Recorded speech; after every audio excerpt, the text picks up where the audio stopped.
Nariyan ka, bumabagal ang ikot ng mundo. Hindi kita dapat ginugusto, pero natutukso.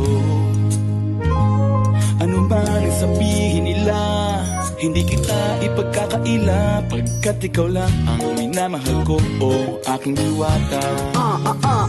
Aking diwata. Ikaw ang pinakamaganda, pag pinagmamasdan kita para nagmamalik mata. Aking diwata. Tamang hinala, di makapaniwala na nakita na ang pinakamakinang natala.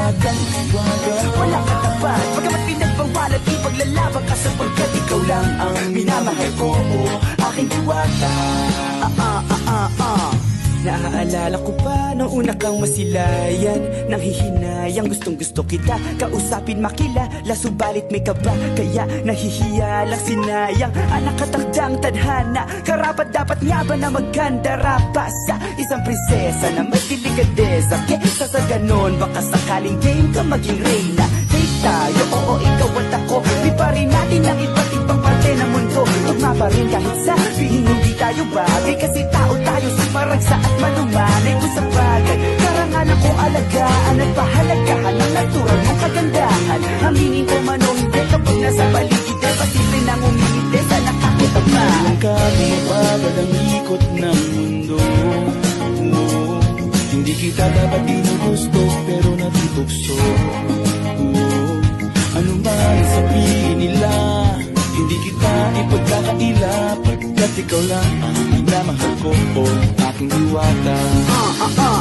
Aking diwata. Ikaw ang pinakamaganda, pag pinagmamasdan kita para nagmamalik mata. Tamang hinala, di makapaniwala na nakita na ang pinakamakinang natala. Wala katapat, pagkamat pinagbawalat, ipaglalaban ka sapagkat ikaw lang ang minamahal ko, o aking diwata. Nung nakita ko siya, di makapaniwala.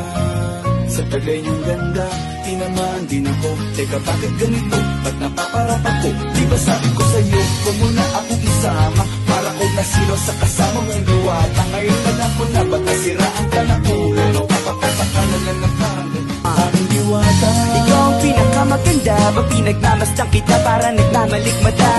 Tamang hinala, di makapaniwala na nakita na ang pinakamakinang natala.